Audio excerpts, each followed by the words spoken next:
We're at the Depot Sheffield for Crackfest 2022. The event has just started, got loads to show you, so let's go and take a look.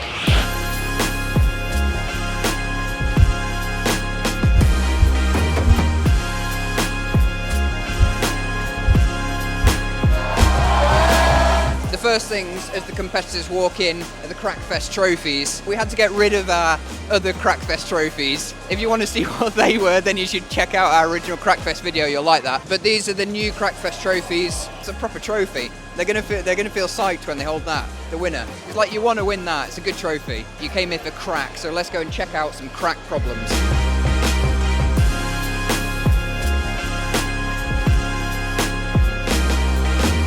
So I'm going to go and find a fellow YouTuber, that's Anna Hazelnut, I can see her just there, and we're going to go and see what her opinions are on the first crack problems that she's done. Let's go and see what she's up to.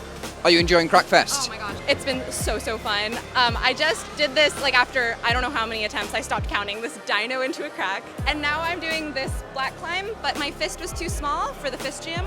Hang on a minute, I just saw a layback. Do we pull him down? Oh, he's jamming, it's alright, it's fine, he's jamming, I can see a jam. I'm trying problem number 5, but my fist was too small to fit the fist jam, and so a fellow crack climber here gave me an extra pair of gloves. You can wear as many pairs of crack gloves and as much tape as you want.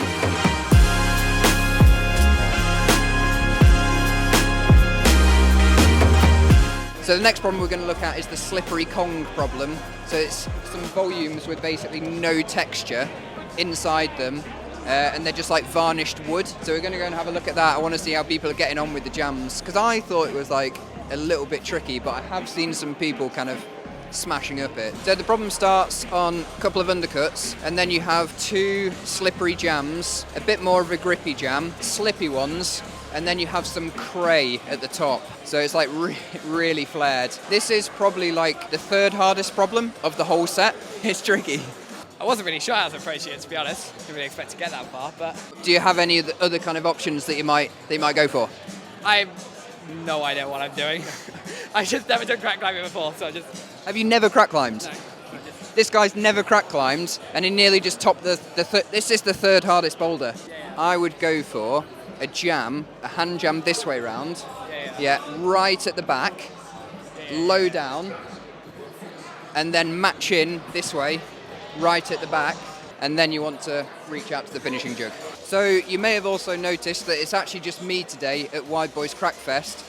Unfortunately, Tom couldn't come because he's actually in hospital at the moment. He's okay, but he's in hospital, so obviously he can't be at Crackfest. Say get well to Tom in the comments, he'll appreciate it. So I'm just going to take you around the whole festival and kind of show you a range of boulders, a range of challenges, the crack school, and just show what the whole day is about really, because it's Crackfest, it's the whole festival. So let's take a look.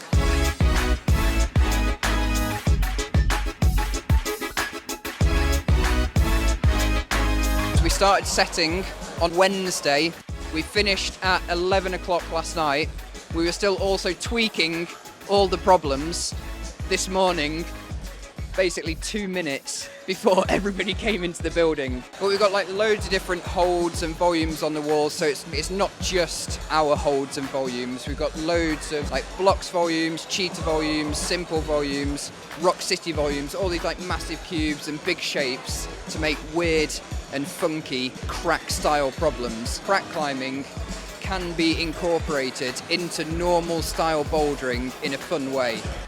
This is where one of the special challenges is, the Wild Country Friend Challenge. So we're going to go and take a look at that, see how people are getting on. It's all about how quickly and how well you can place friends in cracks. Let's go and take a look. So with this challenge, hold on, place the cams in the crack. So I think I'm going to go and take a look, see what people are doing, but I might drop in there what the prize is, because I think some people don't actually know how good the prize is for this particular challenge, and they might be interested when I say it's basically a rack of friends. That's a pretty good prize. Sorry, I'm just filming at the same time here, so that's why I've come in with the microphone here, because he's filming. What you want to do is you want to put your hand in like this, as thin as possible. You want to tuck the thumb in like this, and then press the fingers down like this, and then try and step on. There you go, you're on. Let's go and have a look at another challenge. So this is special challenge number 3. This is the partner challenge. You have to climb the boulder as a pair. So one person in the right-hand crack, one person in the left-hand crack, and you help each other up. Time finishes when the second person gets to the jug at the top. The prize for this one is some climbing shoes. 2 pairs of climbing shoes, obviously one for right and one for left. 3.1 seconds over here. Can you tell me what tactics you used on here to get 3.1 seconds? We're very used to holding hands like this, you know, just as you do casually. And then super high foot to begin with, and just launch yourself up. Just almost don't even worry about the crack there. And then once you're on the slab, just hands free, go for the jug. I think that could be a winning time. You might be on for a pair of shoes. We had a really popular Go-Garth problem last time, which was like squeezing, jamming, and like really 3D climbing. And what we wanted to do was try and create the same thing as we did last time, but in a slightly easier version. So last time it was like a 6-7, whereas this time it's more like a 5. So another thing that we have going on today is crack schools, because that's all part of the Crackfest vibe. So over here we've got our crack coach, Harriet, teaching some of the crack schools, so let's go and have a look. So this was meant to be crack schools for beginners, but I've just walked around the corner and I can see somebody upside down already. In the crack schools, they're an hour long, so it's pretty basic stuff. And we start with hands, then go on to thin hands, then go on to fists. And we just look at hand technique in the crack and foot technique in the crack and how you move efficiently when you're on those sizes. So another part to Crackfest is that we have some boot demos, and we've got a stall over here. This is the Unparalleled Dark Ventures stall. So I think when you're crack climbing, it's really important to use different shoes for different sorts of cracks. So you want obviously like lower profile shoe for the thin cracks. So for the thinner cracks, I tend to use like this kind of thing. They're very low profile. This is what I've been like using out in Indian Creek as well. Really good. I have to go and take a crack school, so I'm going to leave you with Pat, and he's going to take you through this crack climbing shoe. Cheers, Pete. Enjoy your crack school. Yeah, this is Tom's crack shoe. So yeah, this shoe was developed by Tom, been developed with a really hard thermoplastic insert, which is this white insert you can see inside the shoe. It's there to generate stiffness through the front third of the shoe, leaving the back of the shoe nice and supple. It will hold you, and you can just wedge your feet in the cracks and jam all day long.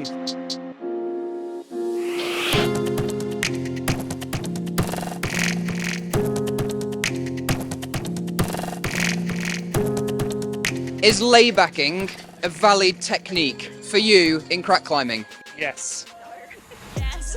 Is laybacking a valid crack climbing technique for you guys? Yeah, because I'm quite lazy, so it's quite nice. It's not like a burly move as such, so it's like applying technique. Do you consider laybacking as a valid crack technique? No. A layback. Depends on what you're holding onto. No, I use them with reckless abandon anyways. I may have done one earlier and it was frowned upon, so it's probably not. And also we were banned from doing them at the start, but sometimes they help. If you're laybacking using the side of the crack, that's not jamming. Okay, so we're going to go and have a look at the hardest problem at Crackfest. It's probably around V7, V8. Goes straight through this roof here, and it basically starts on the green, flick your feet through into some fisty foot jams, walk them through, fists, spin back around, into paddles, into the hand jams, and then hand jam to glory. Steve, good to see you. What do you think about the hosting of Crackfest in your flagship main centre? I think it's amazing, yeah. I think it is amazing. There's a lot of enthusiasm for it. Pretty much sold out straight away, didn't it? So it's kind of, I think people are glad to get back to these sort of events. Are you going to put your shoes on and do some climbs? Nope. I'm going to go to the Peak District.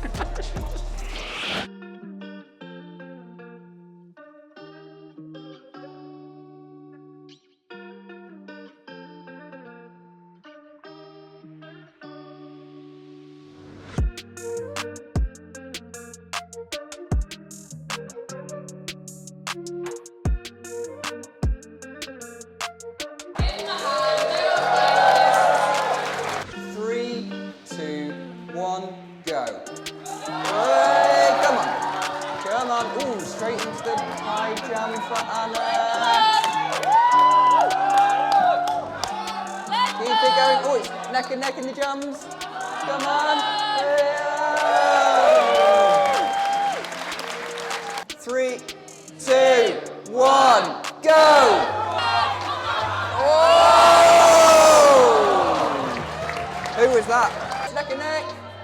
Come on. It's close, it's close. Come on. It's close. It's close.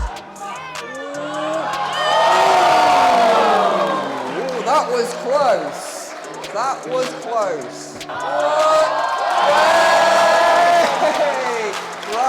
Ryan takes it.